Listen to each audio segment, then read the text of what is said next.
جعلنا محمدا عبده ورسوله أما بعد فقد قال الله تبارك وتعالى في كلامه المجيد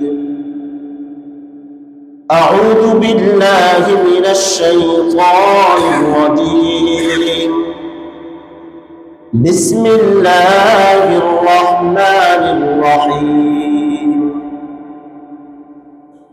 والذين آمنوا وعملوا الصالحات لنكفرن عنهم سيئاتهم ولنجزينهم أحسن الذي كانوا يعملون وعن أبي هريرة رضي الله تعالى عنه قال رسول الله صلى الله عليه وسلم والذي نفسي بيده لو لم تذنبوا لذهب الله بكم ولجاء بقوم يذنبون فيستغفرون الله فيغفر لهم أو كما قال عليه الصلاة والسلام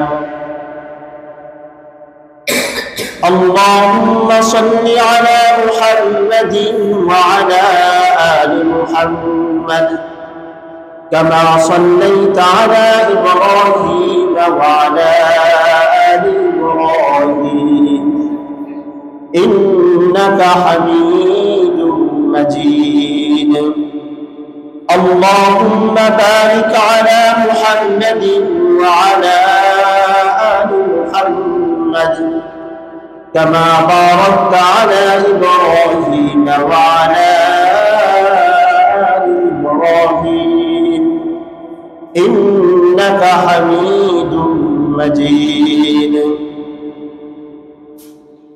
সর্বপ্রথম আল্লাহ রাব্বুল আলামিনের শুকরিয়া আদায় করি যে রব্বুল আলামিন আমাদেরকে সমস্ত উম্মতের মধ্যে যাচাই বাছাই করে শ্রেষ্ঠ মাখলুক বানিয়ে আল্লাহ রাব্বুল আলামিনের ঘর মসজিদে আসার বসার তৌফিক দান করেছেন। এজন্য আমরা অন্তরের অন্তরস্থল থেকে কালিমাতুশ শুকরিয়া আদায় করি আলহামদুলিল্লাহ।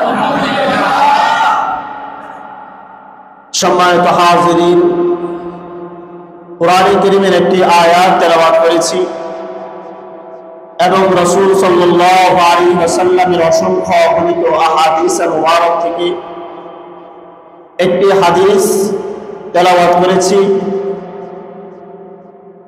যে হাদিসকে আমরা এখানে পড়েছি ওই হাদিসের আলোকে আজকে আলোচনা করব। সর্বপ্রথম হাদিসের মধ্যে আল্লাহ রাসূল সাল্লাল্লাহু আলাইহি ওয়াসাল্লাম বলেন ওয়াল্লাযী নাফসি বিয়াদিহি, যে সত্তার হাতে আমার প্রাণ ওই সত্তার কসম করে বলছি লাউ লাম তুযনিবু, যদি তোমরা গুনাহ না করো লাযাহাবাল্লাহু বিকুম, তাহলে আমি তোমাদেরকে দুনিয়াতে ধ্বংস করে দিব। যদি তোমরা গুনাহ না করো তাহলে আমি তোমাদেরকে ধ্বংস করে দেব। বিষয়টা এমন নয় যে তোমরা যদি গুনাহ না করো তাহলে ধ্বংস করে দেব। রাসূল বলেছেন যদি তোমরা গুনাহ না করো, আর এই কথা বলার আগে রাসূল কসম করে বলছে যে আল্লাহর কসম যদি তোমরা গুনাহ না করতে লাযাহাবাল্লাহু বিকুম, আল্লাহ তাআলা তোমাদেরকে ধ্বংস করে দিতেন। ওয়ালা জাআ বিকওমিন, তোমাদের পরিবর্তে আরেকটা জাতি আল্লাহ তাআলা এই দুনিয়াতে নিয়ে আসতেন। এরা এসে কি করত? এরা এসে দুনিয়াতে ইউযনিবুনা, গুনাহ করত, ফায়াস্তাগফিরুনাল্লাহ, এরপর তারা আল্লাহ তাআলার কাছে ক্ষমা চাইত। আল্লাহ রাব্বুল আলামিন তাদেরকে ক্ষমা করে দিতেন। হাদিস দ্বারা আমরা এতটুকু বুঝতে পারি যে যদি আমরা গুনাহ না করি বা গুনাহ না করতাম তাহলে আল্লাহ আমাদেরকে ধ্বংস করে দিতেন, আমাদের পরিবর্তে আরেকটা জাতিকে নিয়ে আসতেন। যে জাতি গুনাহ করতো আল্লাহ তাআলার কাছে ক্ষমা চাই। তার মানে আমরা যে গুনাহ করি এই গুনাহটা করাটা অপরাধ, যেমন না করাটাও অপরাধ। গুনাহ করার পরে গুনাহ রেখে দেওয়া অপরাধ, আর যদি গুনাহ না করে এটাও অপরাধ। আর আল্লাহ রাব্বুল আলামিন সিস্টেমটা এমন করে দিয়েছেন, বান্দা চলার পথে তার গুনাহ হবেই, চাই ইচ্ছাকৃত হোক অথবা অনিচ্ছাকৃত ভাবে হোক, প্রকাশ্যে হোক গোপনে হোক, দিনে হোক রাত্রি হোক, তার চলার পথে গুনাহ হবেই। কিন্তু গুনাহ করার পরে যদি সে ক্ষমা চায়, আল্লাহ তাআলা ক্ষমা করবেন। এই হাদিস দ্বারা এটাই বোঝানোর উদ্দেশ্য যে গুনাহ তো তোমরা করবে, ফায়াস্তাগফিরুনাল্লাহ, তোমরা আল্লাহ তাআলার কাছে ক্ষমা চাও, আল্লাহ তাআলা বলতেছেন আমি তখন ক্ষমা করে দিব। আর যদি এরকম হয় গুনাহ করতেছো কিন্তু ক্ষমা চাও নাই, তাহলে ধ্বংস করে দিব। যেমন নাকি পূর্ববর্তী জাতি যারা ছিল, অপরাধ করেছে, নবী তাদেরকে বলেছেন তোমরা গুনাহ করেছো, অপরাধ করেছো, ক্ষমা চেয়ে নাও। তারা ক্ষমা চায় নাই, আল্লাহ তাআলা শাস্তি প্রদান করেছে। তো এই জন্য গুনাহ করা এবং গুনাহ রেখে দেওয়া দুটোই অপরাধ। গুনাহ করার পরে গুনাহ রেখে দেওয়াটা অপরাধ। এখন গুনাহ আসলে কাকে বলা হয়?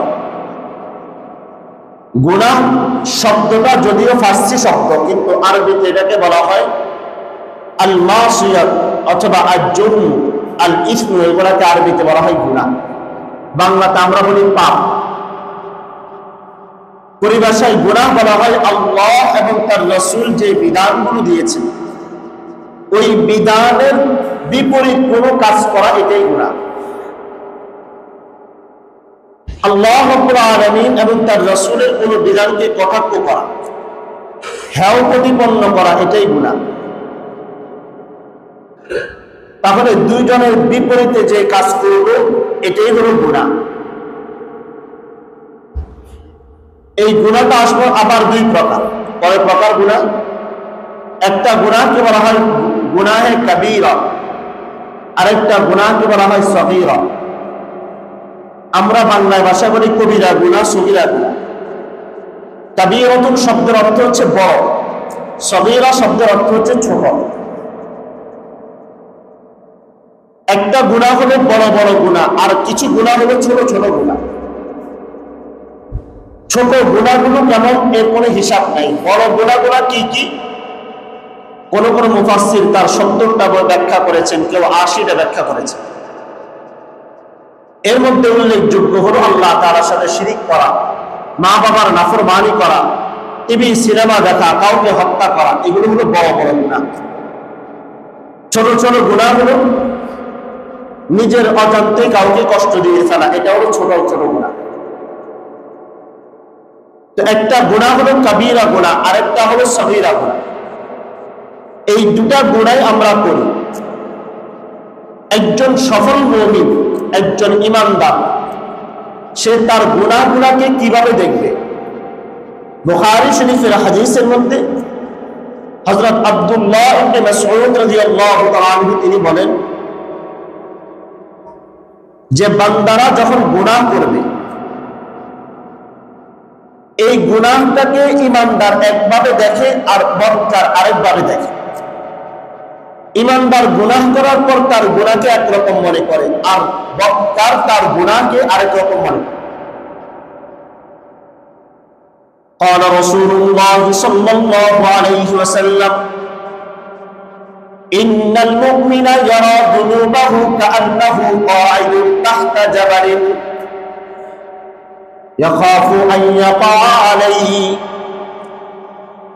নবী সাল্লাল্লাহু আলাইহি ওয়াসাল্লাম বলেন, ইন্নাল মুমিনা ইয়ারা যুনুবাহু, ঈমানদার যখন গুনাহ করবে সেই গুনাহটাকে এমন বড় মনে করবে যেন এই গুনাহটা একটা পাহাড় সম পরিমাণ বড় হয়ে গিয়েছে।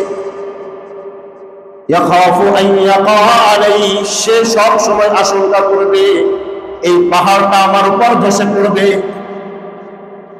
অর্থাৎ তার এই গুনাহটাকে সে একটা গুনাহ করলো, সামান্য গুনাহ করলো, গুনাহটা করার পর তার ভিতরে অস্থিরতা তৈরি হয়, পেরেশানি তৈরি হয়, আর এই গুনাহটাকে সে একটা বড় পাহাড়ের মতো মনে করে, যে পাহাড়টা সব সময় যে কোনো সময় তার উপর ধসে পড়ার সম্ভাবনা রয়েছে। ওয়া ইন্নাল ফাজিরা ইয়ারা যুনুবাহু, আর বদকার ব্যক্তি সে তার গুনাহটাকে যখন দেখে, কাযুবাবিন মাররা আলা আনফিহি, এটা একটা মাছির মতো মনে করে। একটা মাছি তার নাকের সামনে দিয়ে যেরকম অতিবাহিত হয়ে যাওয়ার পর সে কিছুই মনে করে না। একটা গুনাহ করার পরও তার কাছে মনে হয় এটা সামান্য একটা গুনাহ। নেককার গুনাহকে বড় একটা ছোট গুনাহ করেছে কিন্তু পাহাড় সমপরিমাণ মনে করে, আর বদকার নাফরমান তার গুনাহটাকে যত বড় গুনাহই করুক সে মনে করে আমার নাকের পাশ দিয়ে একটা মাছি উড়ে গিয়েছে। বড় একজন মুহাদ্দিস ইবনে শিহাব রাহমাতুল্লাহ আলাইহি তিনি বলেন, ইনি এভাবে হাত দিয়ে দেখান, বুখারী শরীফের হাদিসের মধ্যে আসছে যে একটা মাছি উড়ে গেলে যেরকম আমরা নাকের পাশ দিয়ে এভাবে হাত নিই, অর্থাৎ তাকে উড়িয়ে দিই, সে গুনাহটাকে এরকম মনে করে সামান্য একটা গুনাহই তো করছে।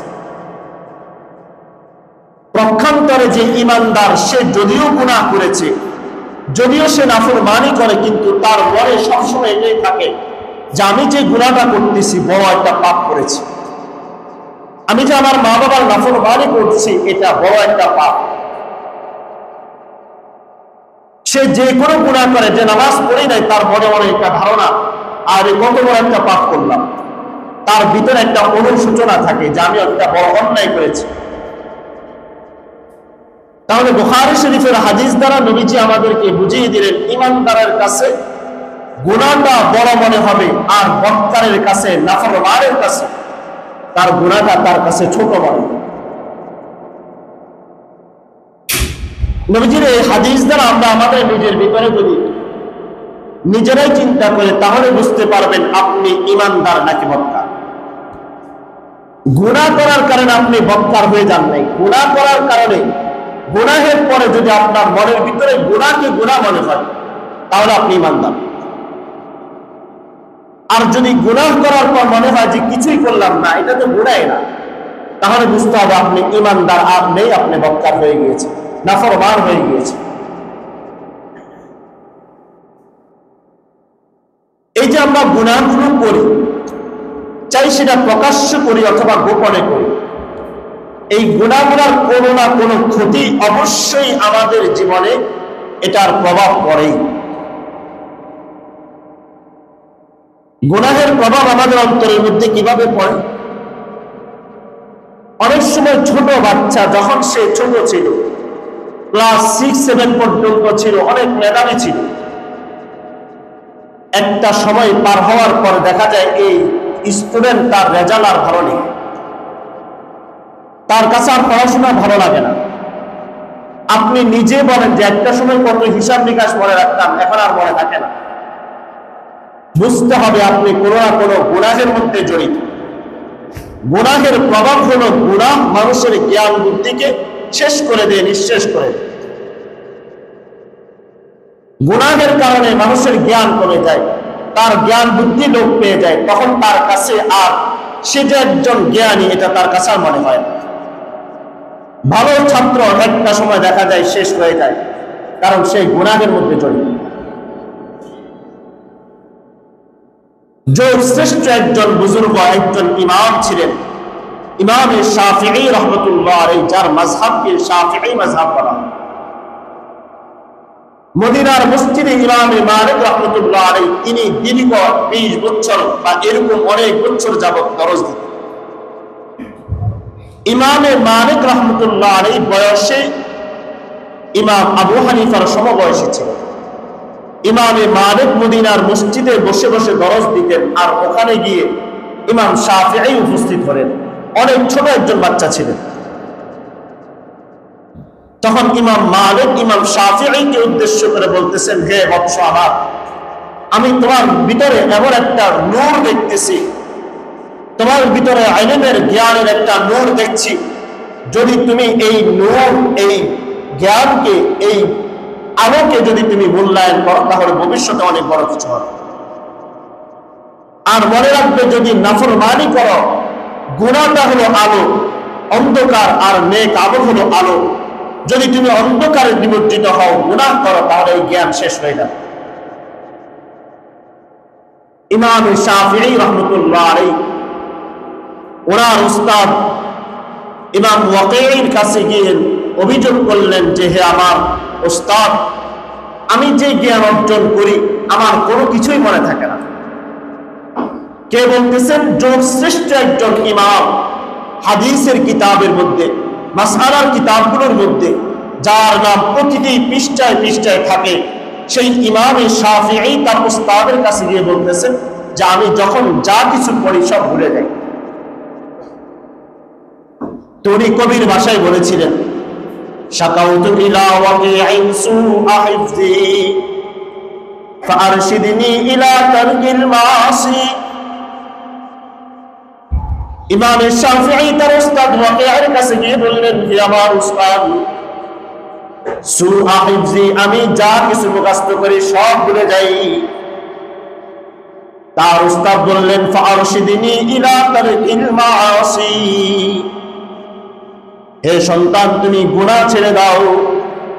ফাইন্নাল ইলমা নূরুম মিন ইলাহি ওয়া নূরুল্লাহি লা ইউতা বিআসি, নিশ্চয় এই জ্ঞানটা হলো একটা আলো, আর এই আলোটা কোনোদিন অন্ধকারে যায় না। যখন ইলম জ্ঞান অর্জন করব, এই জ্ঞানটা হলো আল্লাহ প্রদত্ত জ্ঞান।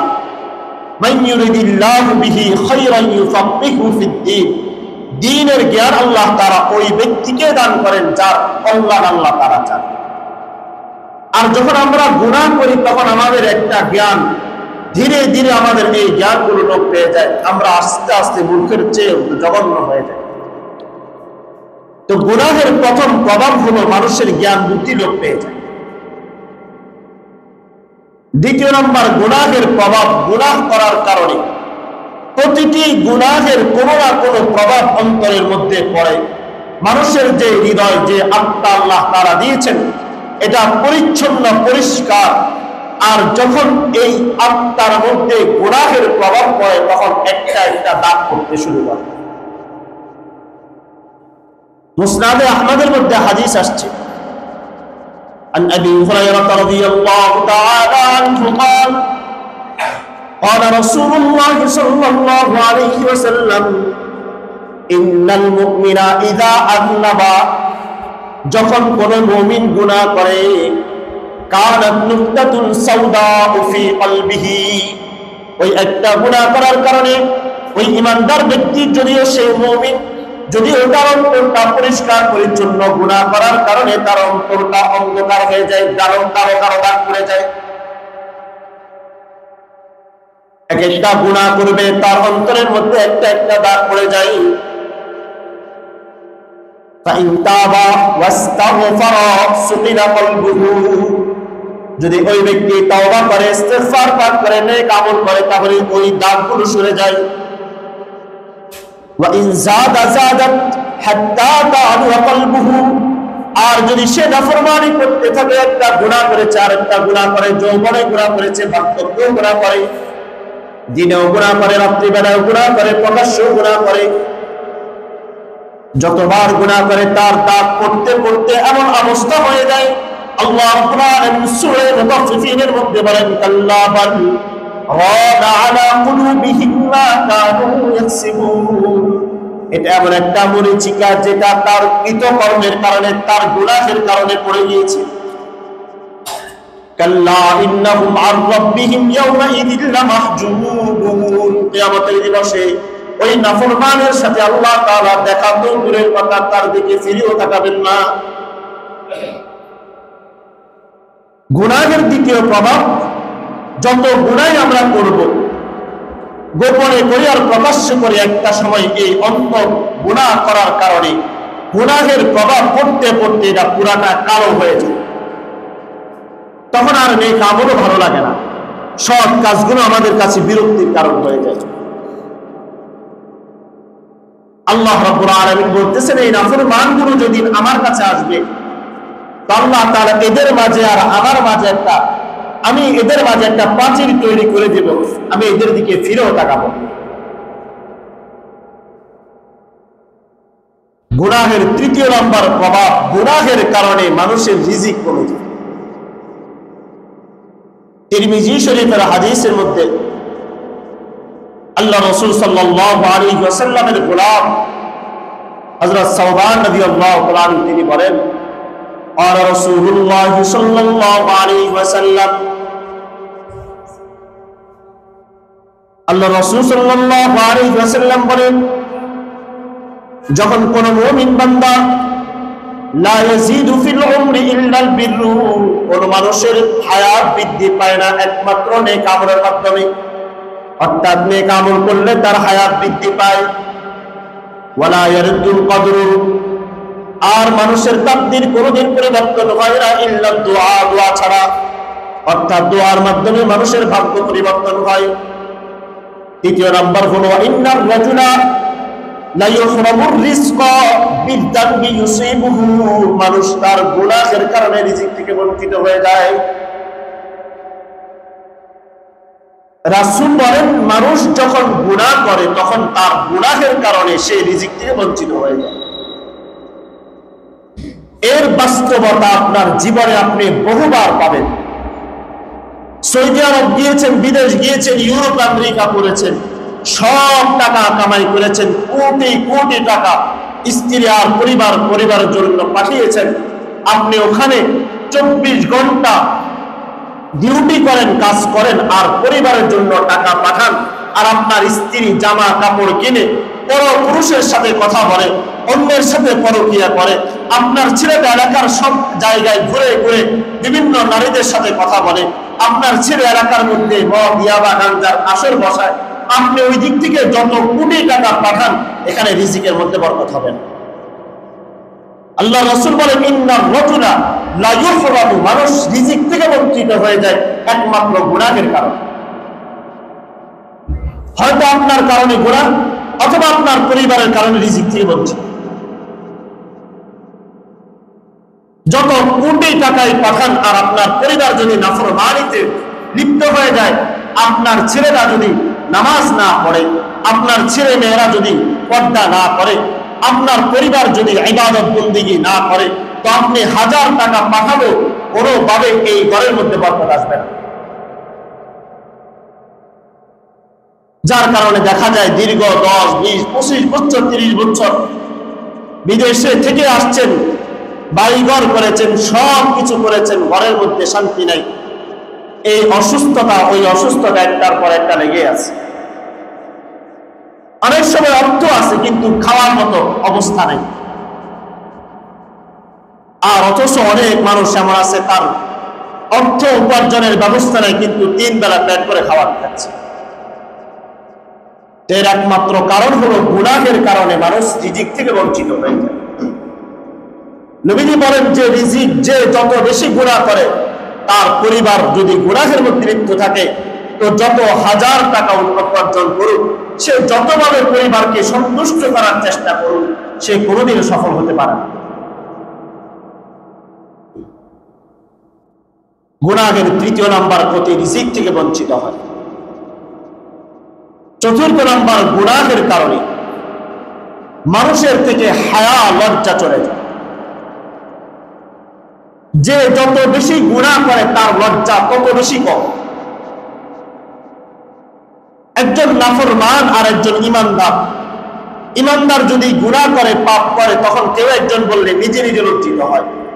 আর ওই নাফরমান ছেলেকে যদি আপনি বলেন সিগারেট খেও না, ফজরের নামাজটা জামাতের সাথে আদায় করো, ওই লজ্জা শরম ছেড়ে বলবে আপনার ইচ্ছে হলো, আপনি যান, বুড়ো হয়ে গেছেন, এখন এত বেশি বকবক করেন কেন? নাফরমানের কারণে মানুষের থেকে হায়া চলে যায়। তখন পোশাকের দোহাই যে আমার পোশাকের উপর, আপনি যদি বলেন পোশাক এভাবে কেন, আপনার পরিবার ইমানদার, পর্দানিশীল পরিবার, তখন সে অনুতপ্ত হয়, আমি সামনে থেকে এরকম পোশাক পরব না। কিন্তু যদি ডাহা হয়, নির্লজ্জ হয়ে যায়, তখন আপনি বলার পরে সাথে সাথে যুক্তি স্থাপন করবে, আমার পোশাক, তোমার কি এত সমস্যা? নবী সাল্লাল্লাহু আলাইহি ওয়াসাল্লাম বুখারীর হাদিসের মধ্যে বলেন, ইন্না মিম্মা ইয়াদরাকুন নাস মিন কালামি রাসূলিল্লাহ, যুগের যত যত ইমাম, যত বড় বড় নবী আল্লাহ রাব্বুল আলামিন পৃথিবীতে প্রেরণ করেছেন, প্রত্যেক নবীর কথা একটাই ছিল, ইযা লাম তাস্তাহি ফাসনা মা শিকতা, যদি তোমার লজ্জা না থাকে তাহলে তুমি যা ইচ্ছা তাই করবে। সমস্ত নবীরা তার উম্মতকে এই কথাই শুনিয়ে গেছেন, ইযা লাম তাস্তাহি, যদি তোমার লজ্জা না থাকে তাহলে যা ইচ্ছা তাই করতে পারো। যদি লজ্জা না থাকে তাহলে তুমি এই দুনিয়াটাকে স্বর্গ মনে করতে পারো, যদি লজ্জা না থাকে তো তুমি পুরো উলঙ্গ হয়ে চলতে পারো, কোনো সমস্যা নেই। একটা সন্তান যখন নাফরমানি করে, গুনাহ করে, তো গুনাহ করতে করতে তার অবস্থা এমন হয়ে যায়, আপনি তাকে যতই লজ্জা শরম দেন, মা বিভিন্ন ভাবে কথা বলে তাকে লজ্জা দেওয়ার চেষ্টা করে, ছেলেকে দেওয়ার চেষ্টা করে, স্ত্রীকে স্বামী বিভিন্ন ভাবে লজ্জা দেওয়ার চেষ্টা করে, বিভিন্ন ভাবে ইশারা ইঙ্গিতে বলে, প্রকাশ্যেও বলে, কিন্তু তার ভিতরে লজ্জা নাই, কারণ সে গুনাহ করতে করতে বেহায়া হয়ে গেছে। এই জন্য রাসূলুল্লাহ সাল্লাল্লাহু আলাইহি ওয়াসাল্লাম বলেছেন, আল হায়াউ শুবাতুম মিনাল ঈমান, লজ্জা হলো ঈমানের একটা অঙ্গ। ঈমানের একটা অংশ হলো লজ্জা। তো গুনাহের কারণে মানুষ নাফরমান বেহায়া হয়ে যায়, নির্লজ্জ হয়ে যায়। তাকে যে যতভাবে বোঝানোর চেষ্টা করুক, সে বিভিন্ন ভাবে অবৈধ কাজ করে, অবৈধ রিলেশন করে, মা বাবা তাকে হাজার যুক্তি দেয়, মেয়েকে হাজার ভাবে বোঝানোর চেষ্টা করে। ওই মেয়ে 25 বছর পর্যন্ত, 20 বছর পর্যন্ত যে মা তাকে যত্ন করেছেন, যে মা তাকে লালন করেছেন, যে বাবা তাকে যত্ন করে মানুষ করেছে, ওই মা আর বাবা তার কাছে পর হয়ে যায়। 2 দিনের সম্পর্কের যে ছেলেটা, এটা তার কাছে আপন হয়ে যায়। কারণ নাফরমানিতে লিপ্ত হতে হতে এখন তার কাছে মনে হয় আমার মা বাবা আমার সবচেয়ে বড় সুখ। এরপর 2 দিন পরে ওই সংসার করে, এরপর আবার ঘুরে ফিরে মা বাবার ঘরে এসে বসে। তো এই জন্য গুনাহের প্রভাব হলো, গুনাহ মানুষকে নির্লজ্জ বানায়। 5ম নাম্বার গুনাহের ক্ষতি, গুনাহ করার করতে করতে মানুষ গুনাহকে আর গুনাহ মনে করে না, গুনাহের প্রতি ঘৃণা এটা আর তৈরি হয় না। সুদখোর সুদের লেনদেন করে, পুরা এলাকার মধ্যে সে প্রকাশ্য সুদের লেনদেন করে, সে নিজেও জানে যে আমি সুদের লেনদেন করি। আপনি গিয়ে যদি তাকে বলেন, এই সাথে সাথে যুক্তি স্থাপন করবে, আর এটা কিসের গুনাহ, এটা কিসের আবার অন্যায় হলো, এটা সুদে না, এটা তো সুদের সাথে সম্পৃক্তই না। বিনা করতেছে, সমিতির মধ্যে টাকা জমাইতেছে, এরকম বিভিন্ন ভাবে এনজিওদের চক্রান্তে শিকার হয়ে হাজার হাজার কোটি কোটি মানুষ, প্রত্যেকটা পরিবার আজকে সুদের লেনদেন চলে। আপনি গিয়ে তাকে বলেন, সে সাথে সাথে হাজার যুক্তি স্থাপন, হাজার যুক্তি দাঁড় করিয়ে বলবে এটা গুনাহ না, এটা তো অন্যায় না। বিয়ের সময় গান বাজনা চলতেছে, আপনি ভদ্রতার খাতিরে গিয়ে বললেন যে সাউন্ডটা কমাই দেন, সে বলবে বিয়ে তো একবারে আসে জীবনে, গান বাজনা তো একবারে করবো, আর তো করবো না।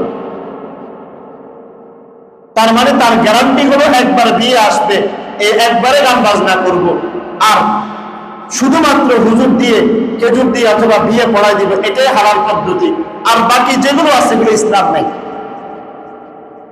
তো গুনাহ করতে করতে এমন একটা সময় চলে আসে, এমন একটা মুহূর্ত চলে আসে, তখন তার কাছে আর গুনাহটা গুনাহ মনে হবে না, গুনাহের প্রতি যে একটা ঘৃণা তৈরি হওয়া, এটা হবে না। অথচ আল্লাহ রাসূল সাল্লাল্লাহু আলাইহি ওয়াসাল্লাম বলেন, ইদা সাররাতকা হাসানাতুকা ওয়া সাআতকা সাইয়্যাতুকা ফাআনতা মুমিন, যদি গুনাহ করার কারণে যদি তোমার মনে কষ্ট আসে, নেক আমল করলে যদি আনন্দিত হও, তাহলে তুমি মুমিন। তো গুনাহের 5টা প্রভাব, ক্ষতির কথা বললাম। গুনাহের কারণে মানুষের জ্ঞান বুদ্ধি কমে যায়, গুনাহের কারণে মানুষের রিজিক থেকে বঞ্চিত হয়ে যায়, গুনাহের কারণে মানুষ তার রিজিক থেকে বঞ্চিত হয়ে যায়, গুনাহের কারণে মানুষ নির্লজ্জ হয়ে যায়, গুনাহের কারণে একটা সময় এমন হয়ে যায় তার কাছে গুনাহ মনে হয়। এজন্য গুনাহ থেকে বাঁচার কয়েকটা উপায়ও আল্লাহ রাব্বুল আলামিন কোরআনে কারিমে জানিয়ে দিয়েছে।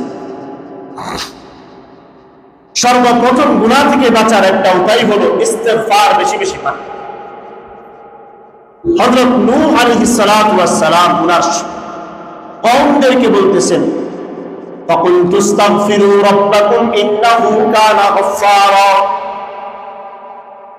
নূহ আলাইহিস সালাম তার জাতিকে বলতেছেন, ইস্তাগফিরু রাব্বাকুম, হে আমার জাতি তোমরা বেশি বেশি ইস্তিগফার পাঠ করো।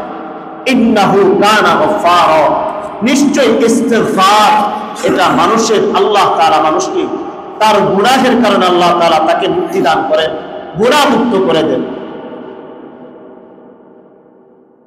কোরআনে কারীমের অপর আয়াতে আল্লাহ রাব্বুল আলামিন বলেন, ওয়াল্লাযীনা ইযা ফাআলু ফাহিশাতান, যদি কোনো ব্যক্তি অশ্লীল কাজকর্ম করে ফেলে, ওয়াল্লাযীনা ইযা ফাআলু ফাহিশাতান আও যালামু আনফুসাহুম, অথবা নিজের উপর জুলুম করে, মানুষের উপর জুলুম করে, যাকারুল্লাহ ফাস্তাগফিরু লিযুনুবিহিম, সে আল্লাহ রাব্বুল আলামিনের যদি আল্লাহ তাআলাকে যদি স্মরণ করে আর নাফরমানি করার পরে আল্লাহ তাআলাকে স্মরণ করতেছে, ওয়াল্লাযীনা ইযা ফাআলু ফাহিশাতান আও যালামু আনফুসাহুম যাকারুল্লাহ ফাস্তাগফিরু লিযুনুবিহিম, তার গুনাহের জন্য যদি ক্ষমা চায়, তো আল্লাহ রাব্বুল আলামিন বলতেছেন আমি অবশ্যই আমার ওই বান্দাকে গুনাহগুলো থেকে মুক্ত করে দিব। কোরআনের অপর আয়াতে আল্লাহ রাব্বুল আলামিন বলেন, ইন তুআযিবহুম ফাইন্নাহুম ইবাদুক ওয়া ইন তাগফির লাহুম ফাইন্নাকা আনতাল আজিজুল হাকীম ওয়া মা কানা আল্লাহু লিয়ুআযিবাহুম ওয়া আনতা ফীহিম ওয়া মা কানা আল্লাহু মুআযিবাহুম ওয়া হুম ইস্তাগফিরুন। নবী সাল্লাল্লাহু আলাইহি ওয়াসাল্লামকে আল্লাহ রাব্বুল আলামিন উদ্দেশ্য করে বলেন, হে নবী, আপনি যদি এমন কোথাও থাকেন যেখানে ওই নাফরমান, ওই এলাকার প্রত্যেকটা মানুষ নাফরমানি করে ফেলেছে, ওই এলাকার প্রত্যেকটা মানুষ সুদের সাথে জড়িত, জেনার সাথে জড়িত, মদের সাথে জড়িত, ওই এলাকার মানুষগুলো যদি নাফরমানিতে লিপ্ত হয়ে যায়, পুরা সমাজব্যাপী যদি মানুষগুলো গুনাহের মধ্যে লিপ্ত হয়ে যায়, আর আপনি যদি ওখানে থাকেন, ওমা কানা আল্লাহু লিয়ুআযিবাহুম ওয়া আনতা ফীহিম ওয়া মা কানা আল্লাহু মুআযিবাহুম ওয়া হুম ইস্তাগফিরুন, তাহলে আল্লাহ রাব্বুল আলামিন ওই মানুষগুলো যদি ইস্তিগফার পাঠ করে, ওই কওমের মধ্যে যদি কিছু মানুষ আল্লাহ তাআলার কাছে বেশি বেশি ইস্তিগফার পাঠ করে, তাহলে আল্লাহ রাব্বুল আলামিন তাদের উপর কখনো আযাব নাযিল করবে না। আল্লাহ রাব্বুল আলামিন পৃথিবীতে যত আম্বিয়ায়ে কেরাম প্রেরণ করেছেন, সমস্ত নবীদের একমাত্র উদ্দেশ্য ছিল, তাদের একটাই মিশন ছিল, সকলেই আল্লাহ তাআলার কাছে বেশি বেশি ইস্তিগফার পাঠ করতেন। নবী সাল্লাল্লাহু আলাইহি ওয়াসাল্লাম অপর এক হাদিসে বলেন, ওয়াল্লাহি ইন্নী লাআস্তাগফিরুল্লাহ ওয়া আতুবু ইলাইহি ফি কুল্লি ইয়াউমিন মিআতা মাররা, আল্লাহর কসম, আমি নবীজি যার গুনাহগুলো পূর্বেও মাফ করে দেওয়া হয়েছে, পরের গুনাহগুলো মাফ করে দেওয়া হয়েছে, যাকে ছাড়া আল্লাহ তাআলা জান্নাত উৎপাদন করবে না, যাকে ছাড়া আল্লাহ তাআলা কিয়ামতের দিবস আল্লাহ তাআলা চালু করবেন না, বিচার ব্যবস্থা করবেন না, যার মাধ্যমে আল্লাহ তাআলা বিচার ব্যবস্থা শুরু করবেন, যার শাফাআতের মাধ্যমে উম্মত জান্নাতে যাবে। নবীজি সাল্লাল্লাহু আলাইহি ওয়াসাল্লাম বলেন, আল্লাহর কসম, আমি সেই নবী, আমি প্রত্যেক দিন 100 বার ইস্তিগফার পাঠ করি। অপর এক হাদিসের মধ্যে রাসূল সাল্লাল্লাহু আলাইহি ওয়াসাল্লাম বলেন, ইবনে মাজাহ শরীফের হাদিসের মধ্যে আসছে, কোন ব্যক্তি যদি সাইয়্যিদুল ইস্তিগফার পাঠ করে, আল্লাহুম্মা আনতা রাব্বি লা ইলাহা ইল্লা আনতা খালাকতানি ওয়া আনা আবদুকা ওয়া আনা আলা আহদিকা ওয়া ওয়া'দিকা মাসতাতাতু আউযু বিকা মিন শাররি মা সানাতু আবুউ লাকা বিনি'মাতিকা আলাইয়া ওয়া আবুউ লাকা বিযামবি ফাগফির লি ফাইন্নাহু লা ইয়াগফিরু যুনুবা ইল্লা আনতা। নবীজি সাল্লাল্লাহু আলাইহি ওয়াসাল্লাম বলেন, কোন ব্যক্তি যদি সাইয়্যিদুল ইস্তিগফার সকালবেলা একবার পাঠ করে, ওই ব্যক্তি যদি সন্ধ্যার মধ্যে মারা যায়, অথবা সন্ধ্যাবেলা পাঠ করে ওই ব্যক্তি যদি ফজরের আগে আগে মারা যায়, অবশ্যই অবশ্যই আল্লাহ রাব্বুল আলামিন তাকে জান্নাতে প্রবেশ করাবেন। এটাকে বলা হয় সাইয়্যিদুল ইস্তিগফার। যে ব্যক্তি সকালে একবার পাঠ করে, সন্ধ্যা পর্যন্ত যদি সে এই সময়ের মধ্যে মারা যায়, নবীজি বলছেন, ইনশাআল্লাহ আমি আশা করি আল্লাহ তাআলা তাকে জান্নাতে প্রবেশ করাবেন। তো গুনাহ মাফের সর্বপ্রথম উপায় হলো বেশি বেশি ইস্তেগফার পাঠ করা। দ্বিতীয় নাম্বার হলো গুনাহ মাপের সবচেয়ে বড় মাধ্যম হলো আল্লাহ তাআলার কাছে তওবা করা। সূরা তাহরিমের মধ্যে আল্লাহ তাআলা বলেন, ইয়া আইয়ুহাল্লাযীনা আমানু তুবু ইলাল্লাহি তাওবাতান নাসুহা, হে ঈমানদাররা তোমরা আল্লাহ তাআলার কাছে খাঁটি দিলে তওবা করো। আসা রাব্বুকুম আন ইউকাফিরা আনকুম সাইয়্যাতিকুম, আশা করা যায় তোমাদের রব তোমাদের গুনাহগুলো মাফ করে দিবেন। ওয়া ইউদখিলাকুম জান্নাতিন তাজরি মিন তাহতিহাল আনহার, তোমাদেরকে এমন জান্নাতের মধ্যে প্রবেশ করাবেন যার তলদেশ দিয়ে নহর প্রবাহিত। একজন ব্যক্তি যখন তওবা করে, আস্তাগফিরু মিনাজ যামবি কামাল লা যামবা লাহু, যে তওবা করে তার পিছনের সমস্ত গুনাহগুলো আল্লাহ তাআলা মাফ করে দেন। তৃতীয় নাম্বার হলো নবীজি সাল্লাল্লাহু আলাইহি ওয়াসাল্লাম বলেন, আল্লাহ রাব্বুল আলামিন শিখিয়ে দিলেন কোন বান্দা যদি গুনাহ হয়ে যায়, নাফরমানি হয়ে যায়, ওই বান্দা যদি নেক আমল করে, ঈমান আনয়ন করার পরে নেক আমল করে, তো আল্লাহ রাব্বুল আলামিন তার গুনাহগুলোকে মাফ করে দেন। সূরা নিসার মধ্যে আল্লাহ তাআলা বলেন, ওয়াল্লাযীনা আমানু ওয়া আমিলুস সালিহাত, যারা ঈমান আনয়ন করেছে এবং সৎ কাজ করেছে, লানুকাফিরান্না আনহুম সাইয়্যাতিহিম, আমি অবশ্যই তাদের গুনাহগুলোকে মুছে দিব।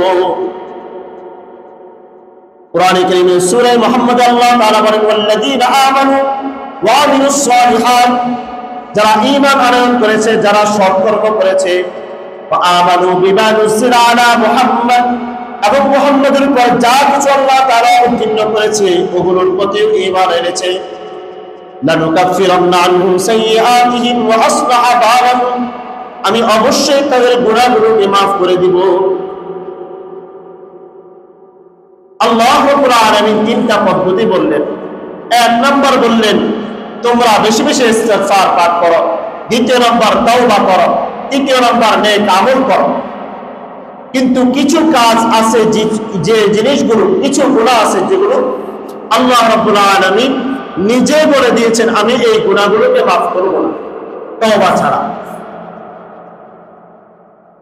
গুনাহ যেহেতু দুই প্রকার বলেছি, একটা হলো কাবীরা গুনাহ, আরেকটা হলো সাগীরা গুনাহ।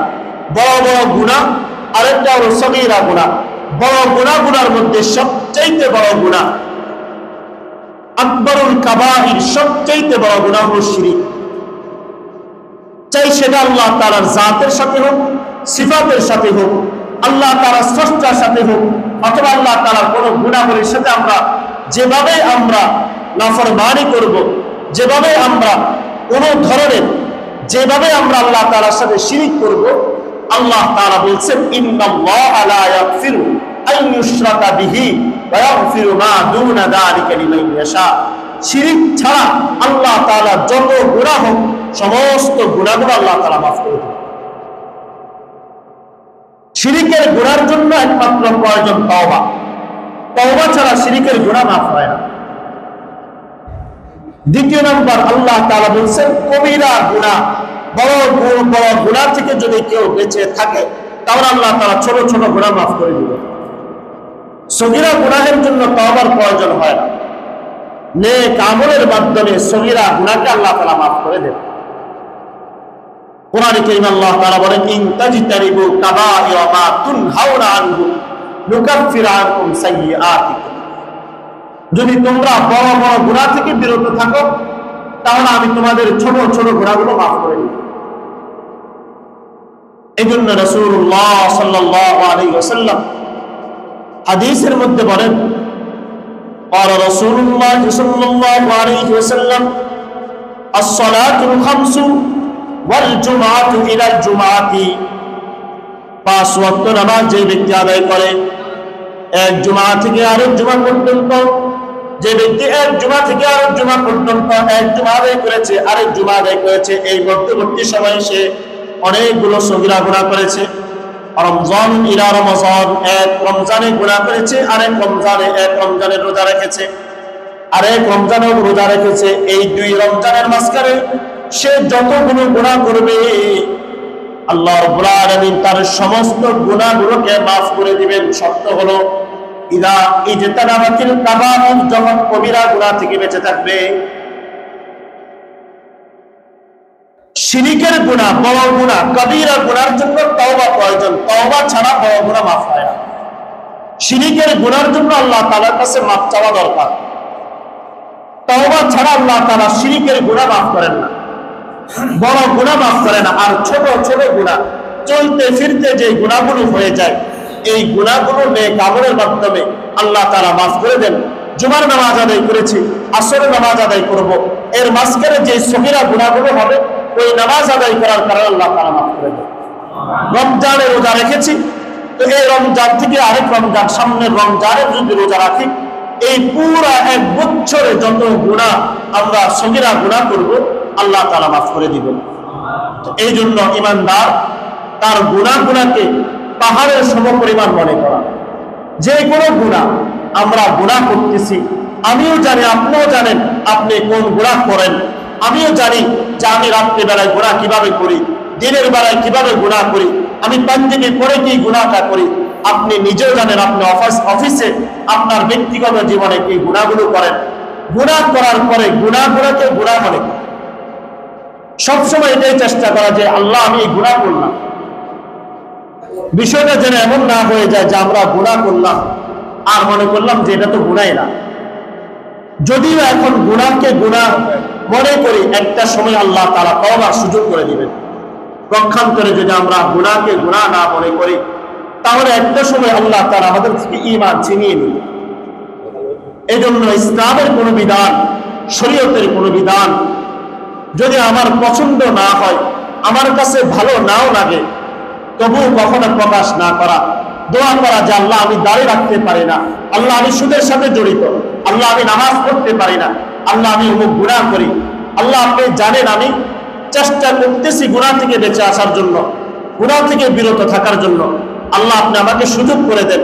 এভাবে আল্লাহ তাআলার কাছে বলা, ও আল্লাহ তাআলা একটা সময় এমন আসবে যে আল্লাহ তাআলা তওবা করার সুযোগ করে দিবেন। হয়তো সেটা মৃত্যুর আগে, অথবা আল্লাহ তাআলা মৃত্যুর বহু আগে আল্লাহ তাআলা আপনাকে দ্বীনের পথে নিয়ে আসবেন। আল্লাহ রাব্বুল আলামিন আমাদেরকে গুনাহমুক্ত জীবন যাপন করার তৌফিক দান করুন।